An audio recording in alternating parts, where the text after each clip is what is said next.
Good morning to all of you. Myself Rajiv Ranjan. I hope you all people are good. Today we are going to discuss about nationalism in India का जो trend चल रही थी, मतलब ऐसे समझिए कि नेशनलिज्म इन इंडिया का क्या चल रहा है, सीरीज चल रहा है। एक टॉपिक बाय टॉपिक क्या होता है, हर एक सीरीज में एक एक टॉपिक को हम क्या करते हैं या फिर एक वीडियो में लाते रहते हैं। उसी तरह से आज का जो टॉपिक है वो टॉपिक कौन सा है, टुवार्ड्स सिविल डिसओबीडियंस मूवमेंट। ठीक है, अब हम सिविल डिसओबीडियंस मूवमेंट्स को क्या करेंगे, लॉन्च करेंगे। ऐसे समझिए कि गांधी जी जब साउथ अफ्रीका से इंडिया आते हैं तो सबसे पहला, जब एक तरह से समझिए कि ट्रेन की तरह काम करते हैं, पहला सत्याग्रह मूवमेंट का स्टेशन आता है, उसको भी स्टॉप कर दिया गया। फिर उसके बाद नॉन कॉपरेशन मूवमेंट चला, वो भी बंद हो गया। फिर अब किसके तरफ गांधी जी की ट्रेन चली, तो अब ट्रेन चलती है टुवार्ड्स द सिविल डिसओबीडियंस, मतलब सिविल डिसओबीडियंस मूवमेंट्स, मतलब के और मतलब टुवार्ड्स सिविल डिसओबीडियंस मूवमेंट्स अभी लॉन्च नहीं होगा। मतलब 1922 में क्या होता है, जैसे फरवरी 1922 Mahatma Gandhi decided to withdraw the non cooperation movements. हमने पिछले वीडियो में डिस्कस किया था कि चौरी चौरा मूवमेंट जो गोरखपुर उत्तर प्रदेश में हुआ था, उस वजह से क्लैश हो गया था पुलिस और लोगों के बीच में, पीपल के बीच में। तो महात्मा गांधी ने क्या किया था कि नॉन कॉपरेशन मूवमेंट्स को कॉल ऑफ कर दिया था, हॉल्ट लगा दिया था। ठीक है, अब उन्होंने क्या देखा कि लोग क्या है, मैच्योर्ड नहीं है। अब लोगों को क्या देनी है, हमें ट्रेनिंग देनी है ताकि वो क्या हो जाए, मैच्योर्ड हो जाए। ठीक है, ये बात समझ में आई। तो अब जो है गांधी जी का काम और भी लीडर्स के काम किस तरफ, गांधी जी क्या लॉन्च करने वाले थे, सिविल डिसओबीडियंस मूवमेंट। तो ये जो टॉपिक है, इस टॉपिक का नाम ही है towards the civil disobedience movement. ठीक है, चलिए स्टार्ट करते हैं। फरवरी 1922 Mahatma Gandhi decided to withdraw the non cooperation movements.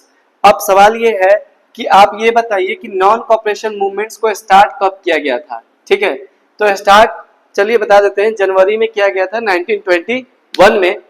एक साल चला अप्रॉक्स। फरवरी 1922 में क्या होता है, महात्मा गांधी कॉल ऑफ कर देते हैं नॉन कॉपरेशन मूवमेंट को। अब सवाल ये है कि क्यों कॉल ऑफ किया महात्मा गांधी ने, तो चौरी चौरा इंसिडेंट्स के बाद उन्होंने कॉल ऑफ किया था, क्लैश हो जा रहा था, लोग मैच्योर्ड नहीं थे, इस वजह से। अब क्यों कॉल ऑफ किया, तो movements was turning violent.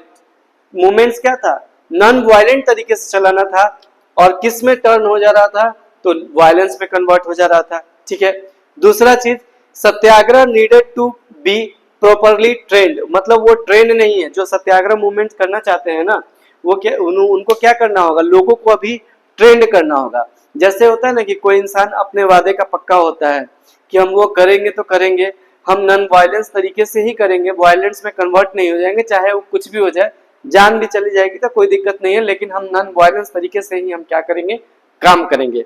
I hope कि आपको समझ रहे हैं।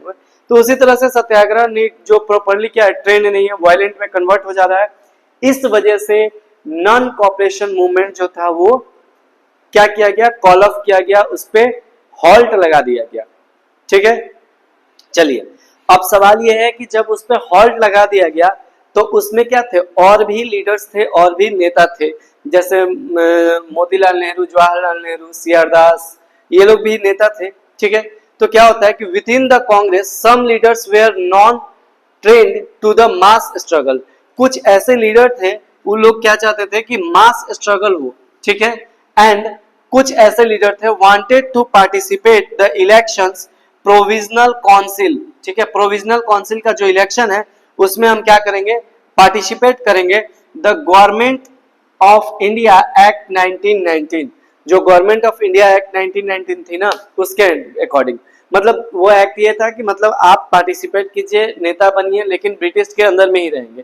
तो कुछ लीडर्स को ये लगा कि कुछ नहीं हो रहा है, तो ना से कुछ अच्छा, मतलब हम क्या करें उसमें रहेंगे, मतलब पार्टिसिपेट करेंगे। और कुछ लीडर्स जो थे ना, वो पार्टिसिपेट नहीं करना चाहते थे कि नहीं, हम मास स्ट्रगल की बात करते हैं।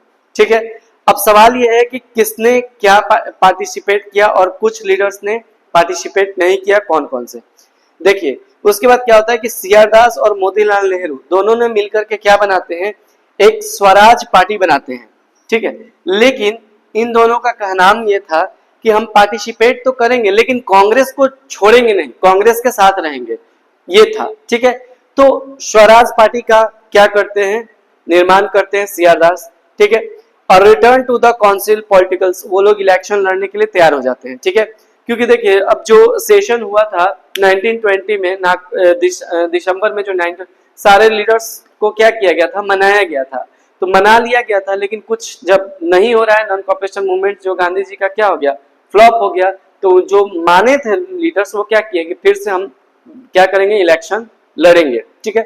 मैंने पिछले वीडियो में डिस्कस किया था कि एक पार्टी थी जो इलेक्शन गांधी जी के रूल्स रेगुलेशन को नहीं मानी थी, मतलब इन लोगों के नॉन कॉपरेशन मूवमेंट्स में पार्टिसिपेट नहीं किया था, वो इलेक्शन को लड़ा था, किस जगह से, किस स्टेट का था और उस पार्टी का क्या नाम था, आप कमेंट सेक्शन में मेंशन करेंगे, ठीक है, या फिर लिख करके बताएंगे।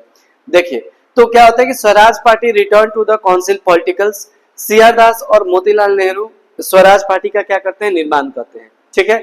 और ये लोग क्या करते हैं, इलेक्शन लड़ने के लिए तैयार हो जाते हैं, लेकिन कुछ radicals mass agitations and fully independence, कुछ लोग ऐसे थे कि मास एग्रीगेशंस मतलब क्या होता है कि हम पूरी तरह से, हमें क्या चाहिए, आजादी चाहिए।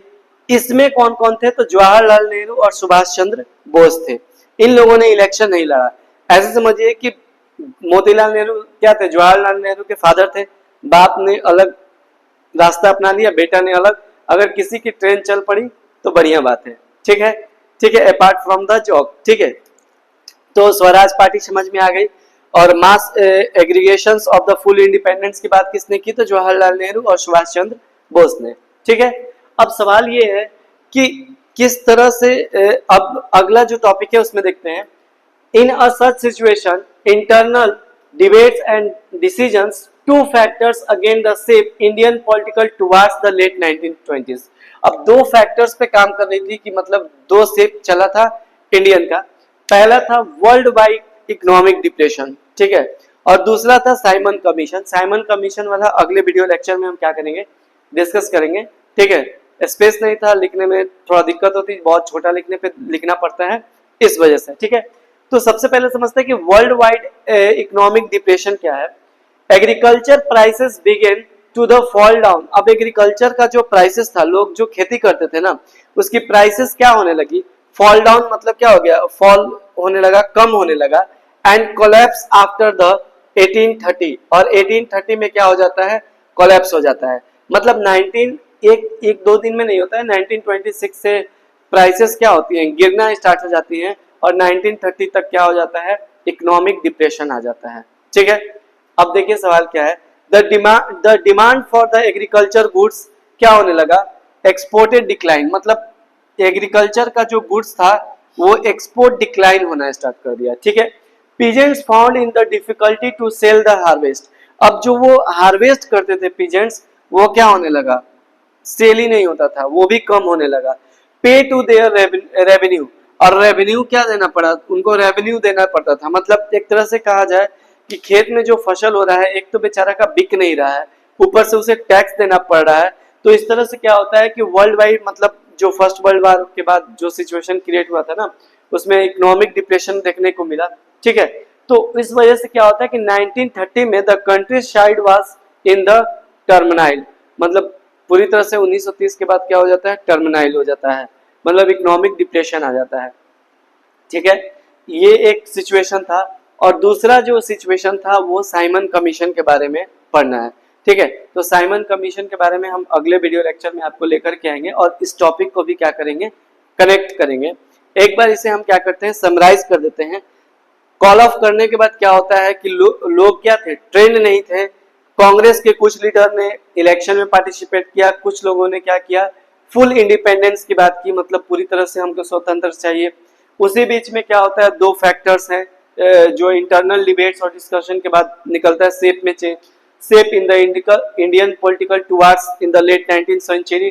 तो पहला क्या था, वर्ल्ड इकोनॉमिक डिप्रेशन, जो बता दिए कि प्राइसेस क्या होने लगती है, गिरने लगती है, और हमें टैक्स देना पड़, उन लोगों को पीजेंट्स को टैक्स ज्यादा देना पड़ता था, रेवेन्यू देना पड़ता था। इस वजह से क्या होता है, 1930 में जो कंट्री साइड का मतलब क्या होता है, विलेज में क्या होता है, टर्मिनाइल हो जाता है, ठीक है। आई होप कि ये टॉपिक आपको क्या हो चुका होगा, समझ में आया होगा। Towards the civil disobedience movements में अगला जो इसी जो टॉपिक है, इसी का पार्ट 2 हम लेकर के आएंगे, जो साइमन कमीशन के बारे में पढ़ना है। कौन है साइमन कमीशन, क्या था, कैसा था, क्या उसका इफेक्ट पड़ा, ठीक है, किस तरह से साइमन कमीशन को इंडिया के लोगों ने स्वागत किया और किस किया या फिर उसे भगा दिया, ठीक है, इसके बारे में हम क्या करेंगे अगले वीडियो लेक्चर में डिस्कस करेंगे। आई होप कि आपको ये टॉपिक समझ में आ चुका होगा। Thank you for watching me.